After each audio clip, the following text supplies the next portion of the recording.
I, Alex, 28M, never thought I'd be in this situation. My life changed completely in just a few weeks, and I'm still trying to process everything. It all started with a phone call from Sarah, 32F, my ex-girlfriend Milo's, 27F, sister. Milo and I dated for 3 years before breaking up about 10 months ago. We met during our senior year of college at a mutual friend's birthday party. I remember being instantly drawn to her infectious laugh and the way her eyes lit up when she talked about her passion for marine biology. We hit it off immediately, bonding over our shared love of the ocean and terrible sci-fi movies. Our relationship was far from perfect, but it was good.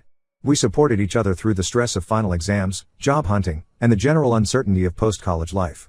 Milo got a job at the local aquarium, while I landed an entry-level position at a marketing firm. We moved in together after a year of dating, adopting a scruffy rescue dog named Baxter. Things were going well until I got a job offer in another state. It was a big step up in my career, with better pay and more opportunities for advancement. Milo had just started a research project at the aquarium that she was really excited about. We spent weeks agonizing over what to do, but in the end, we decided to break up. Neither of us wanted to do long distance, and we both felt like we needed to focus on our careers. It was a tough decision, but we both agreed it was for the best. The breakup was amicable, but still painful. We promised to stay friends, but as often happens, life got in the way. We kept in touch through occasional text messages and social media likes, but that was about it. I threw myself into my new job, trying to ignore the Milo-shaped hole in my life. Then came the call from Sarah. She told me Milo had been in a serious car accident and was in critical condition. I felt like the ground had dropped out from under me. Despite our breakup, I still cared deeply for Milo. I immediately booked a flight back to my hometown, my mind racing with memories and regrets. When I arrived at the hospital, I found out that Milo had been pregnant when the accident happened. She was 7 months along, and the doctors had to perform an emergency C-section to save the baby. Milo didn't make it through the surgery. I was completely overwhelmed. Not only had I lost someone I cared about, but I also found out I was a father.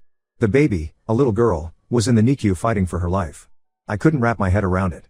Just days ago, my biggest worry was a presentation at work, and now I was a grieving father to a premature baby I hadn't even known existed. Sarah explained that Milo had planned to tell me about the pregnancy once I settled into my new job. She didn't want to complicate things for me or make me feel obligated to come back. I felt a mix of anger, sadness, and guilt. I wished I had known sooner that I could have been there for Milo during her pregnancy. I spent the next few days at the hospital, dividing my time between grieving for Milo and watching over my daughter. It was surreal to see this tiny baby, knowing she was mine, yet feeling like a complete stranger to her. I found myself talking to her through the incubator, telling her about Milo, about our relationship, about how sorry I was that I hadn't been there from the start. Milo's parents, Tom, 58M, and Linda, 55F, were supportive but also struggling with their own grief. I had always gotten along well with them during my relationship with Milo. They used to invite me over for Sunday dinners, and Tom taught me how to fix up old cars in his garage. Now, we were united in our loss and our concern for the baby. They told me they wanted me to be involved in the baby's life, but they also expressed their desire to be a big part of her upbringing. I understood their feelings. This baby was their last connection to their daughter. But I also felt a strong need to assert my role as her father. I'm torn about what to do next. My job is waiting for me back in the other state, but I can't imagine leaving my daughter now. I don't know the first thing about being a parent, let alone a single dad to a premature baby. The nurses in the NICU have been patient, teaching me how to change diapers through the incubator ports and explaining all the machines and monitors. But it all feels overwhelming. I'm also dealing with the guilt of not being there for Milo during her pregnancy and the fact that I wasn't there when she needed me most. Part of me wonders if things would have been different if we had stayed together. Would we have been excited, expectant parents instead of this tragedy? These thoughts keep me up at night as I sit by the incubator, watching my daughter's tiny chest rise and fall. My parents, Jack, 60M, and Ellen, 58F, flew in to support me. They're trying to help, but I can see they're also struggling to come to terms with suddenly being grandparents. My mom keeps bursting into tears every time she looks at the baby, a mix of joy and sorrow. Dad's been more stoic, but I can see the worry in his eyes. I've taken a leave of absence from work, but I know I'll need to make some big decisions soon. Should I move back to my hometown? How do I balance my career with being a single parent? How do I co-parent with Milo's family when we're all still grieving? I find myself thinking back to my childhood, trying to remember how my parents handled things. I remember my dad working long hours but always making time for weekend fishing trips. My mom was always there, a constant presence with her terrible jokes and comforting hugs.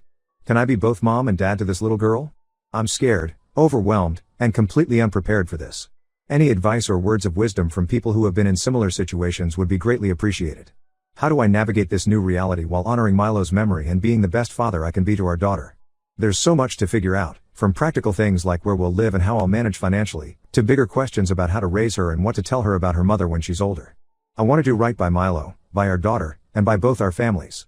But right now, it all feels impossibly complicated. As I sit here in the hospital, watching my daughter sleep in her incubator, I'm struck by how tiny and fragile she looks. Yet she's already shown such strength, fighting to survive against the odds. I hope I can find even a fraction of that strength to face the challenges ahead. Update 1. It's been about 2 months since my last post, and a lot has happened. I want to thank everyone for their kind words and advice. It really helped me during those first difficult weeks. My daughter, who I named Lily, is finally out of the NICU. It was a tough journey, but she's a fighter. Watching her grow stronger each day gave me strength too. The first time I got to hold her properly, without all the tubes and wires, was one of the most emotional moments of my life. I remember the nurses showing me how to support her head and telling me to do skin-to-skin contact. As I held her against my chest, feeling her tiny breaths, I felt a rush of love and protectiveness I'd never experienced before. I decided to move back to my hometown permanently. It wasn't an easy decision, but I knew it was the right one for Lily and me. Leaving my job and the life I'd started to build in the new city was tough, but holding Lily made it all seem insignificant in comparison. My boss was understanding and allowed me to work remotely, which was a huge relief. I'm grateful for the flexibility, even though I know it might impact my career progression. Milo's parents, Tom and Linda, have been incredibly supportive. We've had some difficult conversations about co-parenting and boundaries, but we're all trying our best to put Lily's needs first. They've been a great help in teaching me the basics of baby care, and I'm grateful for their patience. Linda showed me how to make bottles and do laundry. I never knew babies needed so many clothes, while Tom has been a whiz at assembling all the baby furniture. There have been moments of tension, like when we disagreed about whose family traditions to follow for Lily's naming ceremony. But we're learning to communicate and compromise. We all want what's best for Lily, and that common goal helps us work through our differences. I moved into a small apartment near them, which allows us to share responsibilities. It's not always easy, there are times when our grief and stress lead to tension, but we're learning to communicate better. The apartment feels both too empty and too full at the same time. Empty because Milo should be here with us, but full of baby things, diapers, bottles, toys, and all the paraphernalia that comes with a newborn. My parents have been amazing too. Mom stayed for a few weeks to help me settle in, and Dad visits as often as he can. They're absolutely smitten with Lily. Mom's been knitting up a storm. I think Lily has more handmade blankets and booties than she could ever use. Dad's been quieter, but I often find him just watching Lily sleep with a soft smile on his face. Adjusting to life as a single dad has been challenging. The sleepless nights, the constant worry, the feeling of being overwhelmed, it's all very real. There have been nights when Lily wouldn't stop crying, and I felt completely out of my depth. I found myself wishing desperately for Milo, knowing she would have known exactly what to do. But there are also moments of pure joy, like when Lily grabs my finger or gives me a toothless smile. I've been going through Milo's things with Sarah.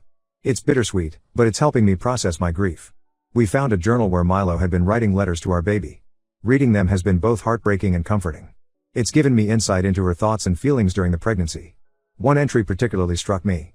Milo wrote about her plans to tell me about the baby, how she was excited but nervous about my reaction. She mentioned wanting to wait until after my big presentation at work, not wanting to distract me. It made me realize how much she cared, even after our breakup. Reading her words, I could almost hear her voice, and it brought back a flood of memories, both happy and sad. I'm still figuring out how to balance work and parenting. Some days I feel like I'm failing at both, but I'm trying to be patient with myself. I've joined a single parent support group, which has been helpful. It's comforting to know I'm not alone in this journey. Listening to other parents share their experiences has given me new perspectives and ideas. There are moments when the weight of everything hits me hard. The other day, I was changing Lily's diaper and suddenly burst into tears, thinking about how Milo will never get to do this simple task. But then Lily cooed at me, and I knew I had to pull myself together for her. It's a strange mix of grief and joy that I'm learning to navigate. I'm taking it one day at a time, trying to create a stable and loving environment for Lily. It's not the life I had planned, but I'm determined to make the best of it for both of us. Each day brings new challenges, but also new rewards. Watching Lily grow and develop her own personality is amazing, even if it's tinged with sadness that Milo isn't here to see it too. Update 2. It's been 6 months since my last update, and life has settled into a new kind of normal. Lily is now 8 months old and growing like a weed. She started crawling, which means I spend most of my time chasing after her and baby-proofing everything in sight. It's exhausting but also exciting to see her explore her world with such curiosity. Co-parenting with Tom and Linda has gotten easier. We've fallen into a routine that works for all of us. They watch Lily 3 days a week while I work, and I have her the rest of the time. Weekends are usually family time, with all of us together. We've started having Sunday dinners again, just like when Milo and I were dating. It's bittersweet, but it feels good to keep that tradition alive for Lily. There have been some challenges. Last month, we had a disagreement about Lily's first Christmas. Tom and Linda wanted to recreate some of Milo's childhood traditions, while I wanted to start some new ones of our own. It led to a heated discussion, but we eventually compromised. We're all learning that it's okay to honor Milo's memory while also creating our own family dynamic. We ended up blending old traditions with new ones, and it turned out to be a beautiful holiday, even if it was tinged with sadness. Work has been understanding, but I can tell they're getting antsy about me returning to the office full time. I'm not ready for that yet, and it's causing some tension. I might need to start looking for a new job that offers more flexibility for single parents. It's a daunting prospect, but I know I need to prioritize what's best for Lily and me. I've started dating again, which feels strange and a bit guilt-inducing. Sarah set me up with her friend Emma, 29F. We've been on a few dates, and she's great with Lily. But I'm taking things very slowly. Balancing dating with single parenthood is tricky, and I want to make sure Lily always comes first. Emma seems to understand, which I appreciate. Still, there's a part of me that feels like I'm betraying Milo's memory, even though I know she would have wanted me to be happy. Milo's birthday was last week, which was tough for all of us. We had a small gathering at her favorite park, released some biodegradable lanterns, and shared our favorite memories of her. It was a bittersweet day, but it felt good to celebrate her life. I told Lily stories about her mom, even though she's too young to understand. I want her to grow up knowing how amazing Milo was. Lily is starting to look more like Milo every day, especially her smile. It's both heartwarming and heartbreaking. I've been putting together a memory book for Lily, filled with photos and stories about Milo. I want her to know how amazing her mother was. Tom and Linda have been helping with this, sharing stories and photos from Milo's childhood. It's been a healing process for all of us. I'm still learning and growing as a parent every day. There are moments of frustration and exhaustion, but also moments of pure joy and love. Watching Lily discover the world around her is incredible, and I'm so grateful to be on this journey with her.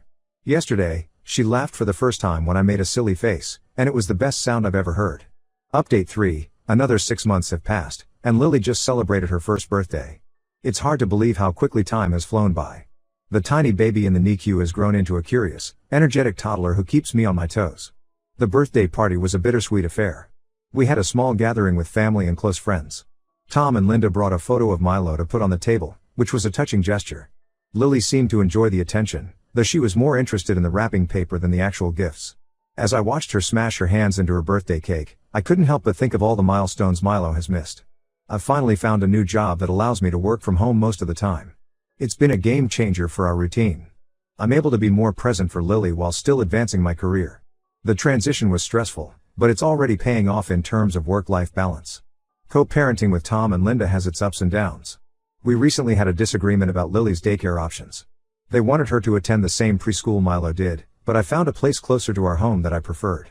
After some tense discussions, we agreed to tour both places together and make a decision as a team. It's not always easy, but we're getting better at communicating and compromising. My relationship with Emma has progressed slowly but steadily. She's patient and understanding about my situation. Lily seems to like her, which is a relief. We're taking things one day at a time, but I'm cautiously optimistic about our future. Emma has been great about respecting Milo's place in our lives, which means a lot to me. Lily said her first word last month, "Dada." It was an incredibly emotional moment for me. She's also taken her first steps, which means our apartment is now even more of an obstacle course. Each new milestone is exciting but also bittersweet, knowing that Milo isn't here to share in these moments. I still have days where grief hits me hard, especially when Lily reaches new milestones. I find myself wishing Milo could be here to see them. But I'm learning to balance honoring her memory with moving forward. Tom and Linda have been a great support in this, sharing stories about Milo with Lily and helping me keep her memory alive. Looking back on the past year and a half, I'm amazed at how much has changed. It hasn't been easy, but I'm proud of how far Lily and I have come. We're building a life together, surrounded by love and support. It's not the life I had planned, but it's beautiful in its own way. Lily's personality is really starting to shine through. She's got Milo's determination and my sense of humor. The other day, she spent a solid hour trying to stack blocks higher than herself, falling over and getting right back up each time. When she finally managed it, her triumphant giggle filled the room. It's moments like these that make all the challenges worth it. I've been talking to Lily about Milo more and more. Even though she's too young to understand, I want her to grow up hearing about her mom. I tell her stories about how Milo and I met, about Milo's love for the ocean, and how excited she was to become a mom. Tom and Linda have been great about sharing their own stories and photos too. My relationship with Tom and Linda continues to evolve. We've had our share of disagreements, but we're learning to work together better. Last week, we all went to the aquarium together. It was one of Milo's favorite places. Watching Lily's eyes light up at the colorful fish, I could almost feel Milo's presence with us. As for me, I'm slowly finding my footing as a single dad. There are still days when I feel overwhelmed, but they're becoming less frequent. I've learned to ask for help when I need it, whether it's from family, friends, or my support group. I'm even thinking about starting a blog to share my experiences and connect with other single parents. Emma and I are still taking things slow, but our relationship is growing stronger. She's been incredibly patient and understanding. She's not trying to replace Milo, she knows that's not possible or desirable. Instead, she's carving out her own place in our lives. Seeing her play with Lily or help with bedtime routines feels right, even if it took some getting used to. Work is going well with the new job. The flexibility has been a lifesaver, allowing me to be there for Lily's doctor appointments and milestones without sacrificing my career. It's a juggling act, but I'm getting better at it every day. As I look towards the future, I'm filled with a mix of emotions. There's still sadness for what we've lost, but also hope for what's to come. I'm excited to watch Lily grow and discover her passions. I'm looking forward to teaching her to swim, to read, to ride a bike, all the things Milo and I once dreamed of doing together. I know there will be challenges ahead. There will be questions about Milo that I'm not sure how to answer, milestones that will be bittersweet, and moments when I'll feel out of my depth. But I also know that we have a strong support system and that Milo's love continues to guide us. To anyone out there facing unexpected parenthood or loss, I want to say, it does get easier. Not perfect, but easier. Take it one day at a time, allow yourself to feel whatever you're feeling, and don't be afraid to lean on others for support. Lily is napping now, and as I write this, I'm looking at a photo of Milo on our bookshelf. I hope she'd be proud of how we're doing. I'm trying my best to be the father she knew I could be, and to make sure Lily grows up knowing how much she was loved, even before she was born. It's not the life we planned, but it's a life full of love, and that's what matters most.